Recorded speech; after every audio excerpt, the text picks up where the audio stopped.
Purihin po ang Diyos sa gabi pong ito.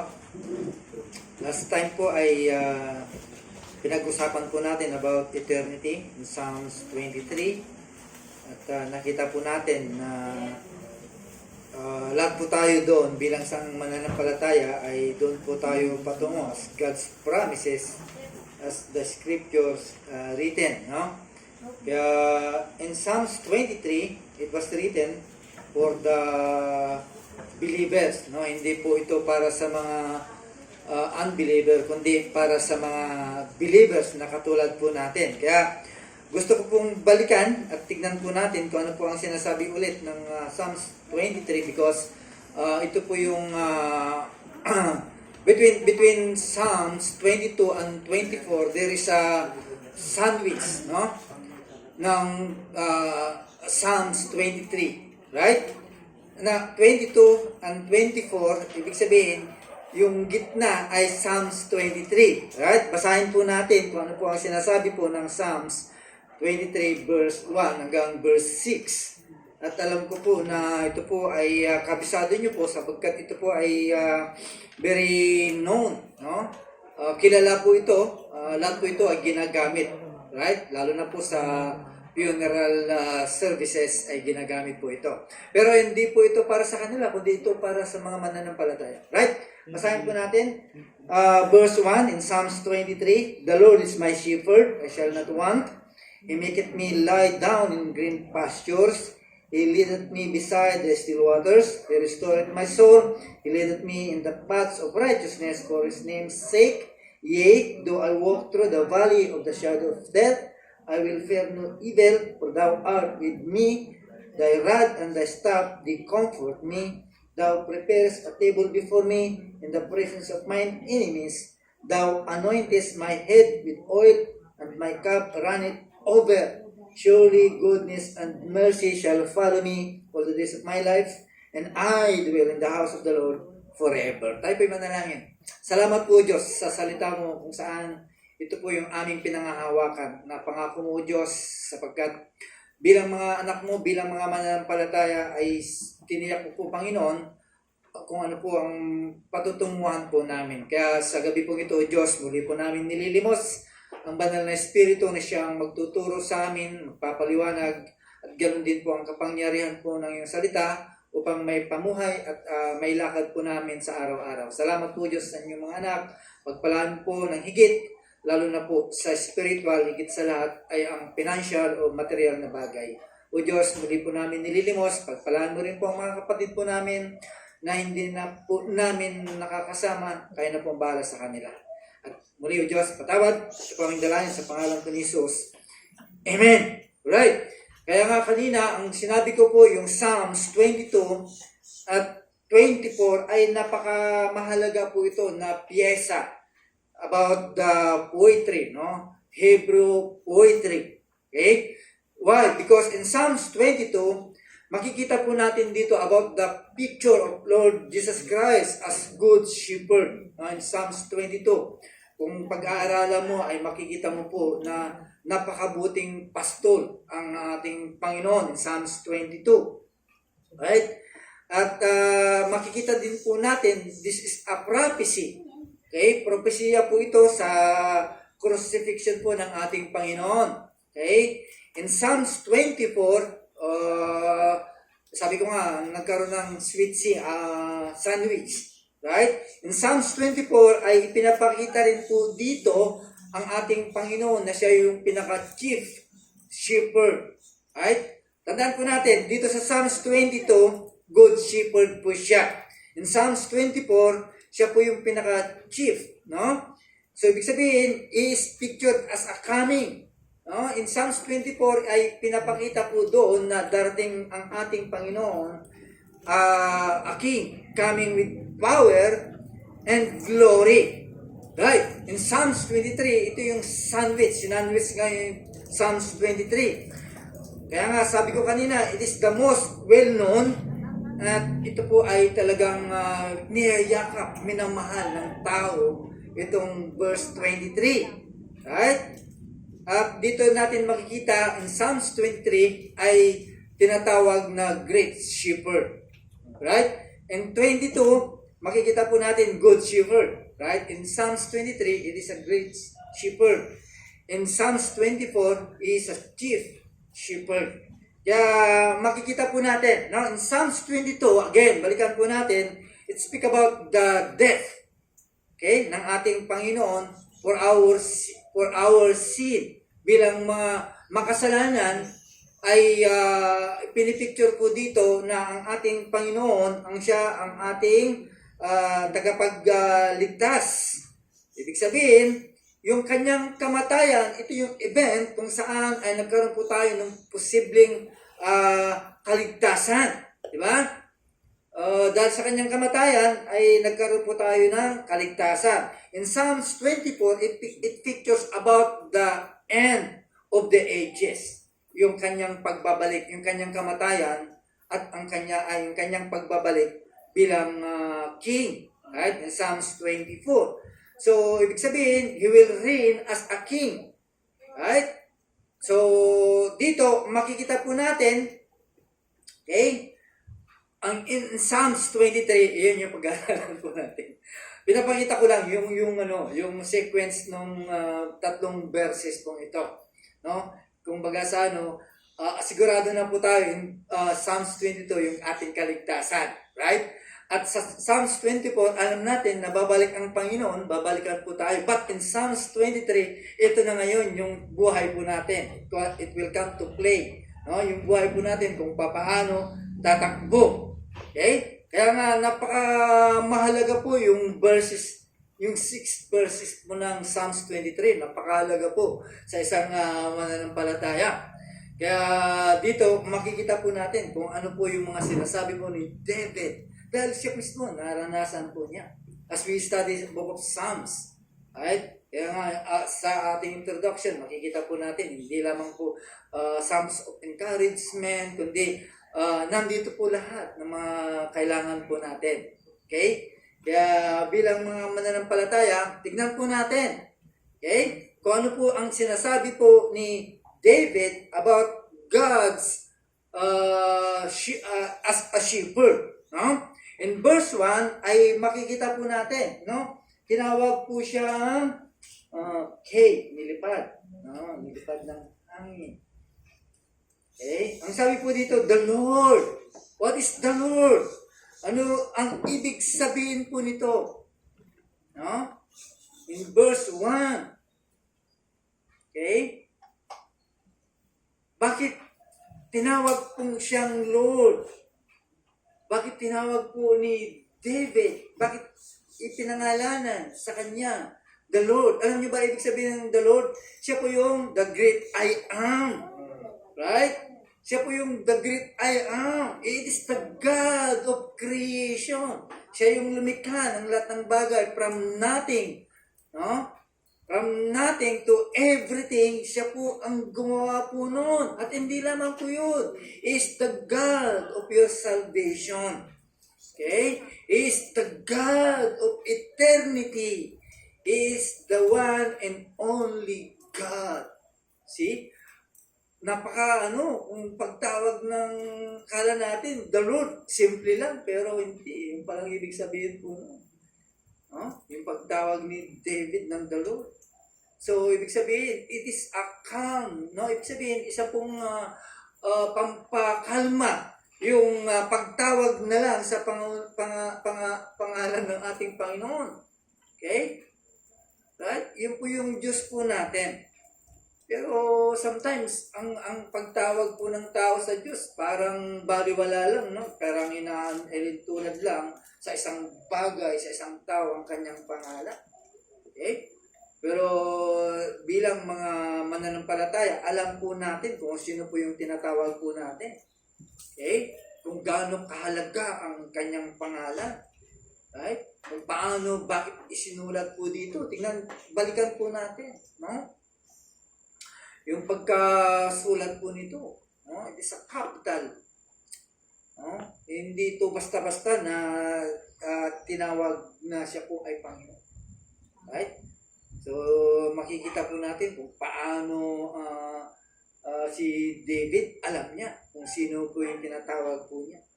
No? Ano ba ibig sabihin po nito? the Lord. No? Name it and you have it. Right? Lahat, kasi alam mo yung mga kapatid po natin na mga modern Christian, dito sila magaling. Na-explore nila yung pangalan ng the Lord. Okay? Sa atin, maaaring yun lang pagkaalam natin. Pero hindi eh. May mga bagay na dapat po natin. Every name of God, there is a meaning. No? Kaya si David, kilala po niya. No? Bakit niya tinawag na Lord? Kasi alam niya, the Lord is the God will provide. Right? Kaya tinawag po niya. Okay? Hindi lamang po yun. The Lord, ibig sabihin, He is my shepherd. He is my peace. No? Yun po yung ibig sabihin po no. No? The Lord means He is my healer. Okay? He is my supplier. He is your righteousness. He is everything. Okay? Kaya napakalalim, no? Yung pagkabigay ni David, doon pa lang sa una, kaya nga inuuna po yung pangalan ng ating Panginoon, doon pa lang magiging satisfied na siya dahil pagkilala mo ang Diyos, as we study about the sovereignty of God, alam mo na kung sino po siya. Diba? Kaya yung mga nangyayari po sa atin, nakukuha nga natin tumawa dahil alam natin, everything is under God's control. Right? Kaya, name it, no? Bahala ka na kung ano po ang sasabihin mo, kung ang Lord na pagkatawag ni David, sabihin mo na kung ano lahat ng klaseng nalalaman mo. Okay? Ganun po tayo mag-explore. Pero yung iba, He is Lord and Savior. Tapos na. Right? Kaya yun yung pangalan niya, yung kaagad ang sinabi po ni David. Right? Yung sumunod, yung kanyang likas, yung nature. Okay? Bakit sa dami-dami ng pangalan ng ating Diyos ay yun ang ginamit? Okay? At bakit ito yung, it is a song, no? Ibig sabihin, bakit ito yung kinanta po ni David, no? Okay? Kaya nga itong Psalms 23 talagang binigyan po ito ng kahulugan in singing, in psalms, and whatsoever. Kasi kung titignan po natin, it's a complete. No? Kompleto po ang ano po nito. Bilang isang mananampalataya, bilang isang Kristiyano, kompleto ang pagka-detalye po nito. Right? Bilang tayo po ay namumuhay sa takbo ng ating buhay patungo sa ating destinasyon. Okay? Kaya dito, it is a perfect picture about our relationship to our Savior. No? Ikaw yung kanyang tupa, siya yung ating pastor. So, you imagine kung ano po ang relasyon po ng sheep between the shepherd. Okay? Na hindi kanya talaga pababayaan. Right? So, ibig sabihin, ganun po ang ating Panginoon. Right? Okay? So, siguro ito yung pinaka-paborito ni David. Dahil ito po ay sandwich ng 22 at saka 24. Right? Kaya kung ikaw ay kilala mo si David, okay? Ay ganun din, no? Ganun din po ang gagawin po natin. Kung ano po yung ginawa po ni David sa Panginoon po niya, ganun din po niya itataas ang ating Panginoon. So, ibig sabihin, hindi ka mahihiya o hindi ka matatakot to exalt your shepherd, your Lord. Right? Si David talagang ipinangangalandakan niya pa ito. Kung makikita po natin yung posture po ni David, kapag nagpupuri po siya, talagang sumasayaw po siya. No? Kaya kilala po niya. Right? At makikita din po natin, yung in verse 2 to 3, ay makikita po natin yung paano ang mga tupa ay ma-experience yung shepherd nila. No? Paano yung una na ma-experience ng sheep sa kanyang shepherd. Siyempre yung relasyon. yung personal relationship ng bawat isa. Okay? Di ba? Kaya nga, nung kinanta niya po ito, talagang unang mention niya yung pangalan ng ating Panginoon. Right? So, ibig sabihin, ipinapakita lang, ibig lang sabihin ni David during the time that God, our Lord, is our shepherd. Right? So, personal na ginamit niya po ito. Kaya nga, my shepherd. Right? Diba? Kaya, inari niya po ito because, bakit? Because there is a relationship between him, no? Between him to the shepherd. Meron siyang relasyon na kung saan ay nakikita niya yung, kasi siya mismo alam niya.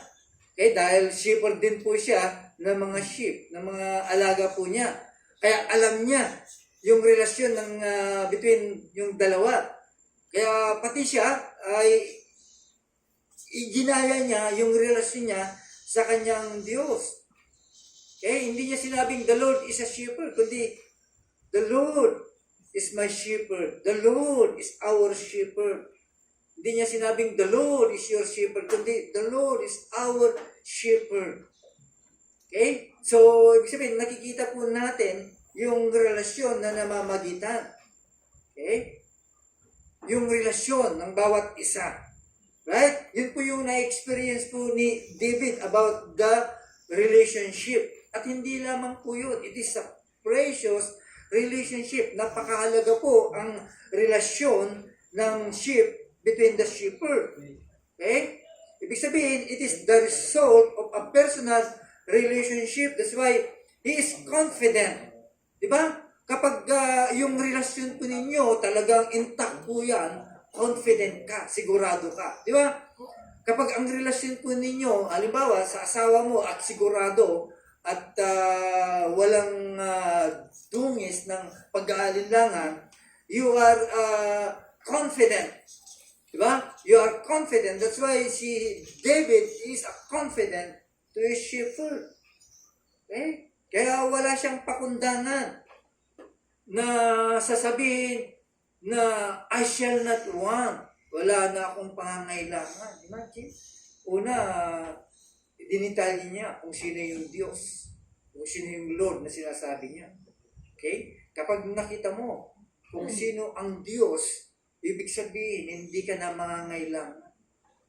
Right? Ibig sabihin, nagtitiwala ka sa iyong shepherd.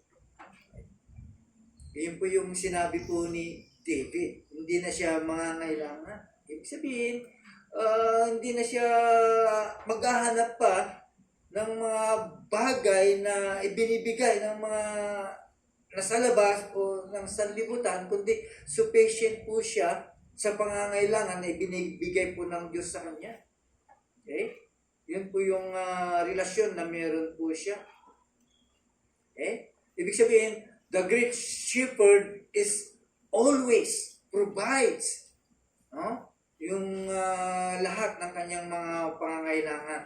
Okay? Kaya hindi lamang po makikita po natin between the relationship yung kababaan loob ng isang shepherd sa kanyang sheep, sa kanyang tupa. Okay? Yung ibig sabihin yung tenderness ng shepherd. Imagine, no? Ano po sabi ni David, they make me lie down in green pasture. Right? Imagine yung, siyempre, pag ikaw ang shepherd, alam nga naman yung sheep mo, dadalhin mo sa disyerto. Okay? Walang makakain po doon. Okay? Kundi, dadalhin ka sa green pasture. Okay? Kaya alam ng shepherd kung ano yung wants, kung ano yung pangailangan mo. Dadalhin ka kung saan magiging sufficient ka sa supply ng ating Panginoon. The shepherd knows. Okay? Alam ng shepherd kung ano po yung pangailangan mo.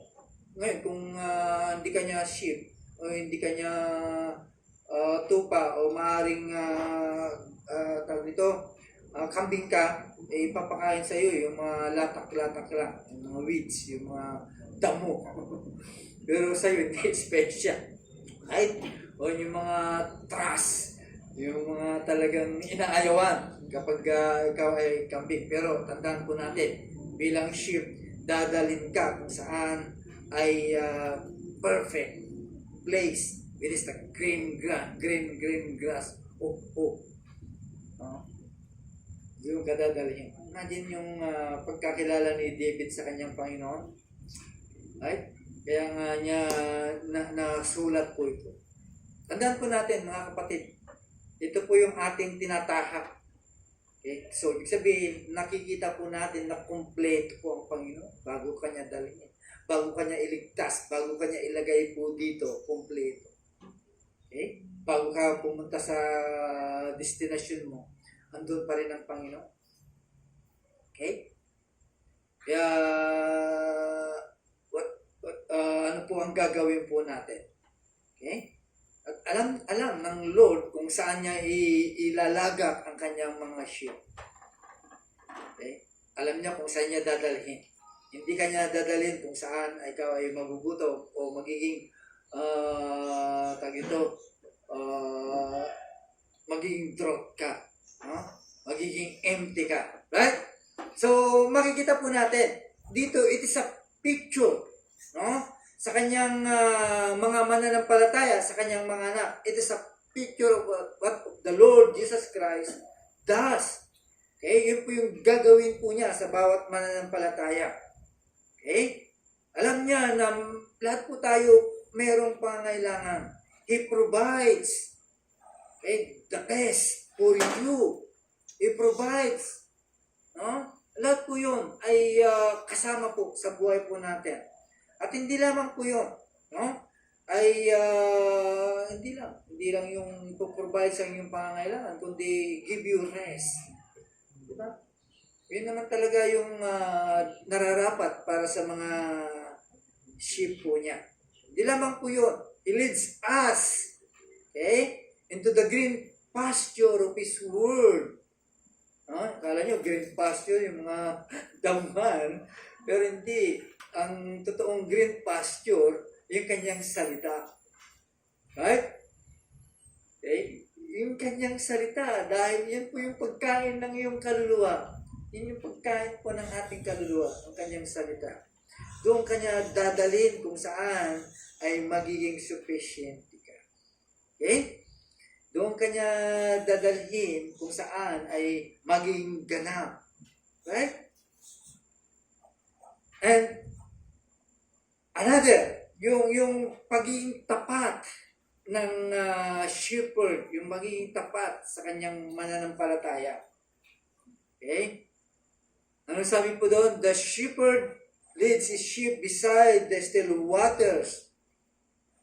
Okay? Bakit kaya? No? Bakit yung mga tupa ay doon dinadala sa mga running waters? Okay? Diba? Yung mga tanim, kung saan doon nakatanim sa running water, ay mga malulusog po yun. Diba? So, ganun din po yung mga sheep. Yung mga tupa, doon dinadala para at least makapag-enjoy, makapag-relax, makakapag-refresh po siya. Okay? Bakit dito sa tubig dinadala ang mga sheep? Okay? Hindi naman sila marunong mag-swim, ang mga tupa, dahil sa lahat ng mga hayop, sila yung mga pinakatangang hayop. Okay? Ang tupa, kahit nasasagasaan na, ayaw tumabi. No? Hinahalin tulad po tayo doon.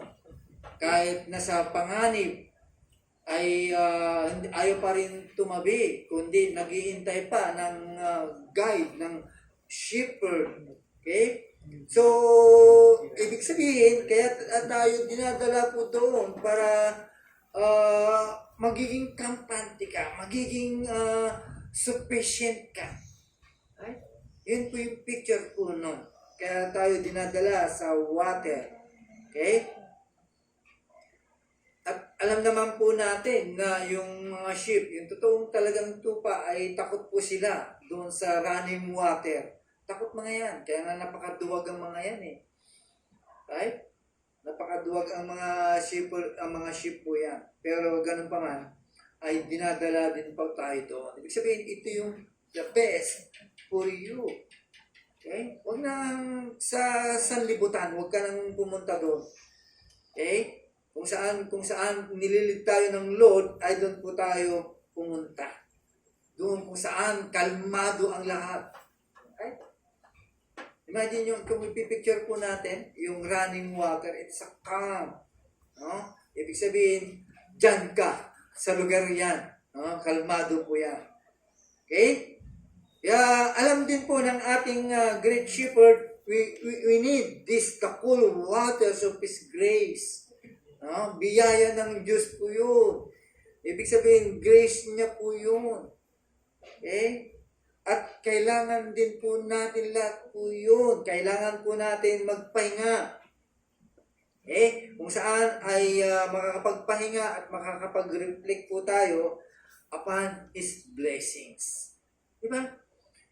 Nakapakasarap ang buhay ng isang Kristiyano kung titignan po natin. Right? Kasi kilala mo ng Diyos mo. Pagiging soberano niya, ibig sabihin, we are secure. We are sure. We are assured. Okay? Kasi kilala ka niya at kilala mo na rin siya. Kaya sigurado po ang isang mananampalataya sa kamay po ng Diyos. Tandaan po natin, no? Bilang mananampalataya, He cares about the things. Okay? Ibig sabihin, lahat ng mga bagay na kinaharap mo sa buhay po nito ay alam po ng Diyos po yan. Okay? Hindi lamang po. He provides everything.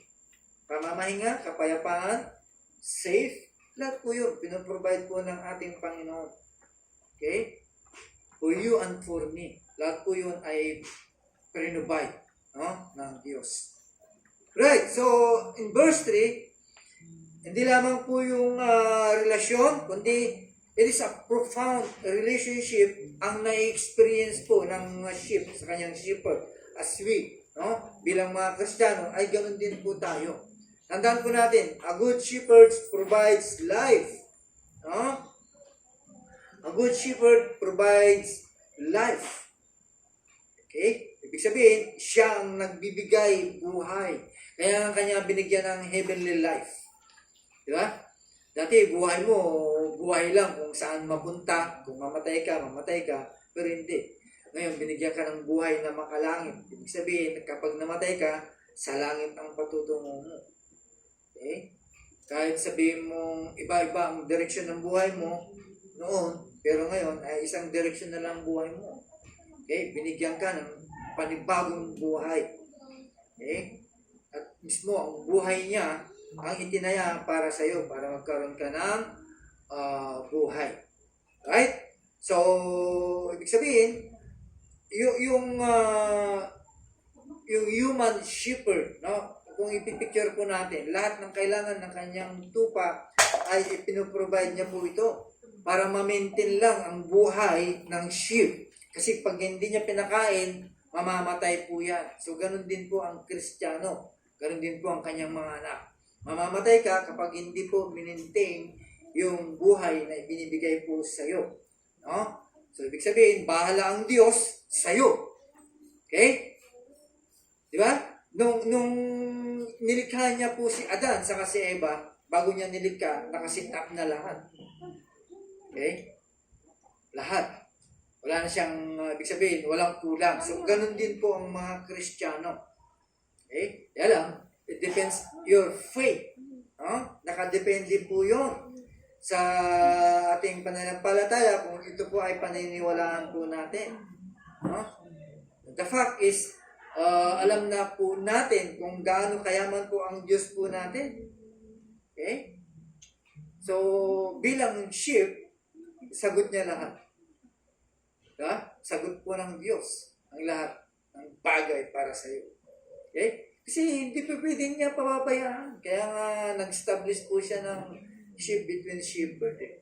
Ibig sabihin, yung sitwasyon po yun, ay makikita po natin na hindi nagpapabaya ang ating Diyos. Right? So, Again, no? Hindi lamang po yun. Kahit ikaw ay napawalay, no, sa shepherd, kasi ang tendency kasi ang sheep, talagang kung saan-saan pumupunta po yan. Kaya nga may pangkalawit yung shepherd, di ba? Kikita nyo? Pangkalawit yun sa leeg. O yung staff. Pangkalawit. Hindi lang yung diretso, kundi merong kawit. Para pag nahuhulog, kinakawit. Okay? Pag binaliktad niya, pampalo yun. Yung dulo po nun. Kaya double purpose po yun. So, ibig sabihin, ang kanyang sheep, kapag napawalay, talagang kinakalawit po yan. Okay? At pagkatapos kalawitin, sa kanya papaluin. No? Yung kanyang rod. No? Restore it, my soul, and brings you back. Ganun po ang kabuti ng ating Panginoon. Okay? Ibig sabihin, the good shepherd brings back the wayward soul. Ang isang kaluluwa na talagang nag-wayward, talagang ibinabalik po ng ating Diyos. Okay? Okay, just a reminder, no? Kung talagang kilala mo si Jesus bilang tagapagligtas, ibig sabihin, you have eternal life. Okay? If you don't know Him, okay? Ibig sabihin, ikaw, mamamatay ka sa kasalanan mo. Right? Kung hindi mo siya kilala. Pero pag kilala mo, meron kang buhay na walang hanggan. And the next is, good shepherd provides leadership. The good shepherd always leads his sheep in the right way. Laging tama. Okay? Yun po yung trabaho po ng shepherd. Itatama lahat. Kung saan ka pupunta, hindi pa pwede dyan. Dito ka lang. Di ba? Ganun kawiwad ang mga sheep, yung mga tupa. Talagang napakatigas ang ulo. Ganun din ang Kristiyano. Isa matigas ang ulo eh. Pero pinapalo po siya. Okay? Whether yung daan mo ay patungo sa kapahamakan, doon ka sasaway ng ating Panginoon. Ibig sabihin, He always leads us in the best path. No? Sa tamang paraan, sa tamang daan. At sa, hindi lamang daan, kundi yung pinakatamang daan. No? Doon ka ililid ng ating Panginoon. Right? Yun po yung buhay po natin as of now. Okay? Kasi alam na natin, ligtas tayo. Alam natin, darating ang Panginoon. Pero dito sa Psalms 23, ay sinugurado pa rin ang ating Panginoon. Okay? Kaya walang masusulingan ng Kristiyano. Right? Ibig sabihin, hindi ka po pwede mag-back out. Kung talagang kilala mo ang Panginoon mo, at least, perinubay niya po ang lahat. Diba? Na-provide lahat ang Panginoon. Okay? Kaya, tignan po natin. In verse 4 to verse 6. Okay? Kung ano po yung ninanais po ng mga tupa dito sa verse 4 and 6. Okay? Dito sa 3 verses, okay, ay David talks about Him. Ibig sabihin, ang Diyos ang pinapatungkulan po dito. Now, in verse 4, it speak about Him again. No? Right? No? So, ibig sabihin, si David ay hindi mo siya mapipigilan sa kanyang paghanga sa kanyang Panginoon. Okay? So, ibig sabihin, in verse 4, ang si David ay talagang pinupuri niya yung kapangyarihan po ng Diyos as a shepherd. Okay? Ibig sabihin, sa kanyang kapangyarihan, no, bilang mga mananampalataya, God provides peace for you. No? Kung ikaw ay nagugulihaman dito sa kinalalagyan mo, meron kang kapayapaan. Okay? Na dapat tanganan. Eh, ang hindi lang naman mapayapa, ang taong hindi mapayapa, yung walang pag-asa. Okay? At alam naman po natin kung gaano kadelikado po ang buhay po ng sheep. Dahil kapag nakakain po yan, kasi ang sheep, Basta kain na lang ng kain yan. Hindi niya na tinitignan kung may bato na meron siyang makakagat. Diba? At hindi niya rin niya alam, baka mamaya may snake po doon. Kaya ganun naman po siya. Kaya again, sa mga Kristiyano, alam din, ganun din po tayo. Kapag wala tayong shepherd, ay kung saan-saan na tayo pumupunta. So, ibig sabihin, if you have a shepherd, meron kang kapayapaan. Okay? Tangan-tangan mo yung kapayapaan po yun. Whatever, no? Ano man ang mangyari na nagaganap sa paligid po natin, meron tayong kapayapaan. Yun po yung kapangyarihan po ng Diyos. Okay? Kahit may mga danger, right? Tingnan mo, kahit meron ka ng dengue, pero nakukuha mo pang tumawa. Diba? Nakukuha mo pang magpatawa sa mga kapatid mo sa iyong kinalalagyan. Diba? Ibig sabihin, nakikita lang natin na there is peace. Merong payapa sa iyong puso. Huh? Kaya nga sabi ni Joshua, magandang araw para sa iyo yung kamatayan. Okay? Hindi yung kalungkutan, kundi yung pinakamagandang araw. Why? Because doon mo na makikita po ang ating Panginoon. So, ibig sabihin, lahat po ng bagay ay alam po natin that God is under control. Okay? Kaya we have confidence. Okay? Na tayo po ay nananangan po na tayo sa ating Diyos as a shepherd. Okay? Alam naman po natin, as a difficult life, alam po natin na ang Lord, ang siya po ang nag-guide po sa atin.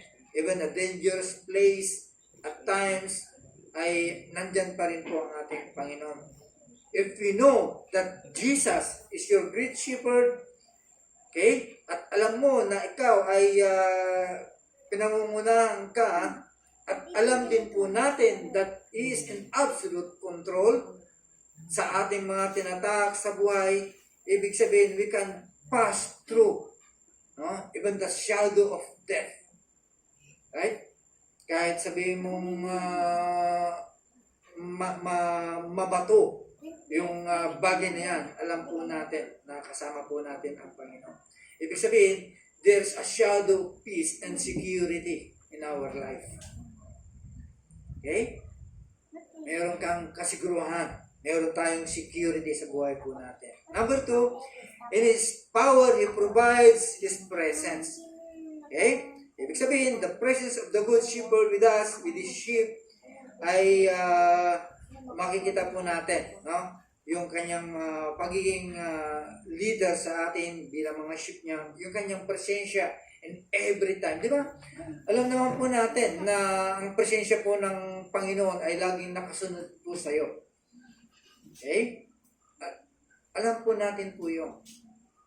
Kahit hindi mo siya nakikita, pero alam po natin, yung presensya po niya ay nakasunod po sa atin. Right? Okay? Baka sabihin mo ay hindi mo nararamdaman. No? Pero katotohanan ay lagi po yun nakaantabay po sa atin. He is always there to lead you. He is always there to guide you. Okay? Kaya totoo po ito. No? Dahil dapat ang isang Kristiyano talagang magalak po siya. Okay? Tulad po ni David. Okay? Walang pagsisidlan ang kanyang kagalakan sa kanyang puso. Okay? Hindi lamang po yun. His power provides also protection. No? Unang-una sa lahat, yung protection po ng ating Panginoon. Okay? Yung protection po niya kasi, tingnan nyo, yung shepherd talagang pinoprotektahan nga niya yung sheep niya. Imagine, ayaw man lang niya makagat ng bato kasi pag nakagat yun, dudugo yun, lahat ng balat po niya, yung balahibo niya, mahawaan yun. Okay? Kasi yung shepherd kasi, ang trabaho niya talaga, i-guide yung mga sheep. Kasi during that time, yun po yung kanilang trade, kanilang pinagkakitaan, yung wood, yung balahibo ng stupa. Okay? Yun yung number 1 na hanap buhay ng mga taong yun. Kaya iniingatan po nila yung sheep, yung tupa na madungisan. So, sabihin, yung protection. Okay? Yung rod and staff, yun yung tools to protect. Right? Yung mga sheep. Ngayon, yung rod and staff naman ng Lord, yun po yung magpuprotect po sa atin. No?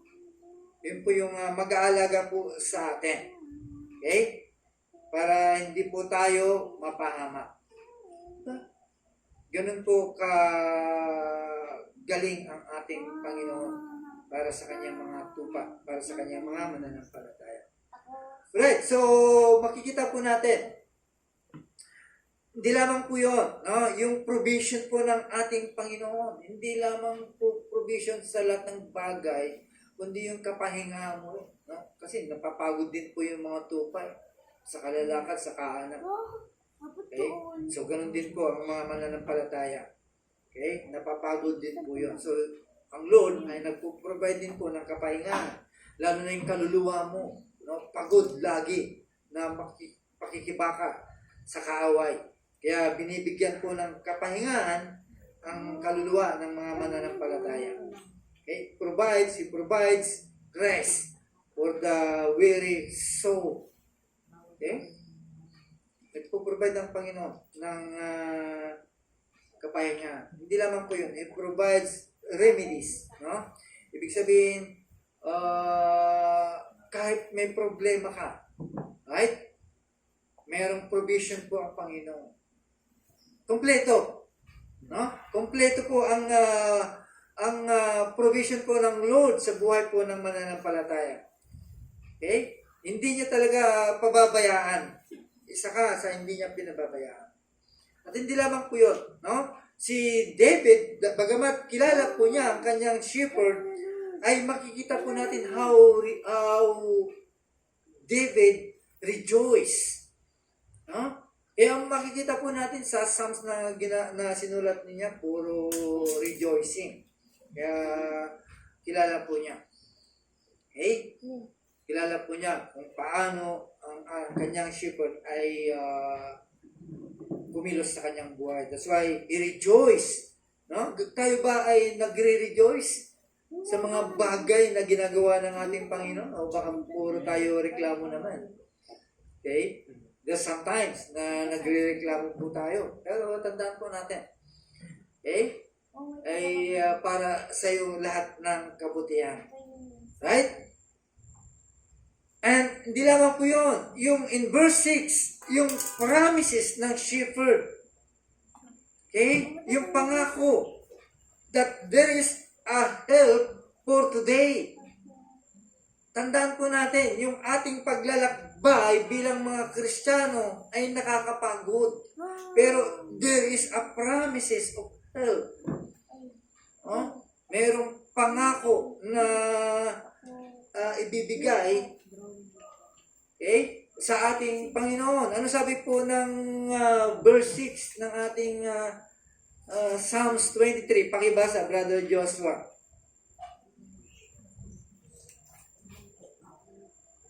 Psalms 23, 6. Verse 6, 23 verse 6. Verse 6, surely goodness and mercy shall follow me all the days of my life, and I will dwell in the house of the Lord forever. Alright. Ibig sabihin, yung paglalakbay po natin ay sinigurado lang ng ating Panginoon that there is good and mercy will be your constant companion. Ibig sabihin, kasama mo lagi po yun. Sa paglalakbay mo bilang mga Kristiyano, nandoon po yung kabutihan at kahabagan po ng ating Panginoon. Dala-dala mo lagi po yun. It is your companion. Ibig sabihin, kasama mo lagi po yun. Habang tayo po ay tumataak sa buhay po natin. No? Ibig sabihin, yung biyaya ng Diyos ay lagi-lagi po natin kasama. As we travel, no? This life. Yung biyaya ng Diyos ay lagi nasa iyo. Right? Ganun kapabor. Okay? Sa kamay ng Diyos ang kanyang mananampalataya. Right? Ganun kakahalaga, no? Sa kanyang mga kamay. And hindi lamang po yun. He also promises hope for tomorrow. Diba? Yun po yung tangan-tangan po natin. Kaya nga tayo nandito lagi-lagi. Dahil tayo nagsasimba. Why? Because we have a promises. We have hope for the future. Di ba? Yan lang naman ang target po natin eh. Hindi lamang po yung paglilingkuran natin ng Panginoon dahil sa kanyang kabutihan ginawa sa inyo. Pero ang pinaka natin, yung pag-asa po natin ng bukas. No? It is a precious reminder. Okay? Para sa bawat isa po sa atin. Okay? Para sa mga kilala ang ating Panginoon. Okay? Na alam po natin someday we will move to eternity. Di ba? Alam po natin na lahat po tayo ay patungo po tayo in eternity. No? Yun po yung ipinangako po ng Diyos. Kaya tayo until now, no? Ay nakakatawid po tayo because there is hope. No? Yung destinasyon ng kanyang anak talagang sinigurado po niya until now. Kahit ngayon, yung destinasyon mo ay sinigurado po ng Diyos. Di ba? Sinigurado po ng Diyos po yun para sa iyo. Kaya tandaan po natin. Okay? Kilalanin po natin who is our great shepherd. Okay? Kung yan, kilala mo siya, tandaan mo. Okay? Yung kanyang pangako. Okay? How great His promises to you. Lahat po ito ay para sa iyo, para sa kanyang sheep. Sa sheep. Okay? At alam din po natin kung gaano po kahalaga, okay, yung mga pangako po ito. Okay? That's why we have a great Savior and we have a great Shepherd. Right? Yun po yung dapat po nating tandaan, mga kapatid. Meron kang dakilang pastol at meron kang dakilang tagapagligtas ng ating Panginoon. And that's enough. Ibig sabihin, sure. Okay? Para pagkatiwalaan po natin ang ating Panginoon. Right? Kaya nga, inilagay po sa gitna po yun, yung verse 23. Nakita niyo po, yung sequence po nun, niligtas ka ng Lord, tapos yung 24 ay darating ang Panginoon, pero sa 23, nandito po tayo as life is gone, no? Ibig sabihin, andun pa rin yung security natin bilang mga mananampalataya. Ganun po, kadakila po ang ating shepherd. Tayo po manalangin. Salamat po Diyos sa aming pag-aaral po sa Book of Psalms, kung saan ay lahat po ng aming pangangailangan ay rito po lahat sa Book of Psalms. At salamat po sapagkat sa gabi pong ito, muli po ninyo pinaalala po sa amin ang mga bagay na dapat po naming tandaan o tanganan bilang yung mga mananampalataya, bilang mga iniligtas mo at bilang naghihintay ng kaganapan ng lahat ng bagay sa aming buhay. Sinigurado mo rin po Diyos that there is protection, there is life, everything is under your control bilang isang mananampalataya sa buhay po namin. Ang lahat pong ito Diyos sa inyong kabutihan bilang our great shepherd, Panginoon. Salamat po sapagkat lahat pong ito ay ibinigay niyo po sa amin upang kami po ay tunay at patuloy na magtitiwala po sa inyo.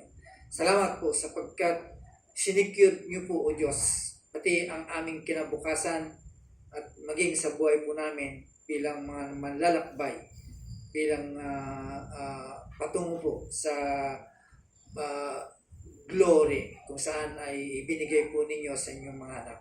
Salamat po. Isa pong malaking comfort bilang mga mananampalataya at alam po namin Lord na marami po kaming daanan bilang mga tupa mo katulad po ng natural na tupa Panginoon kung saan ay prone po sila sa lahat ng bagay, kapahamakan. Subalit Lord sa aming pag-aaral, ipinakita mo po, Diyos, kung paano mo iniingatan ang iyong mananampalataya, kung paano mo sinusupply ang kanilang pangangailangan, kung paano mo sinigurado po, Diyos, ang kanilang kinalalagyan.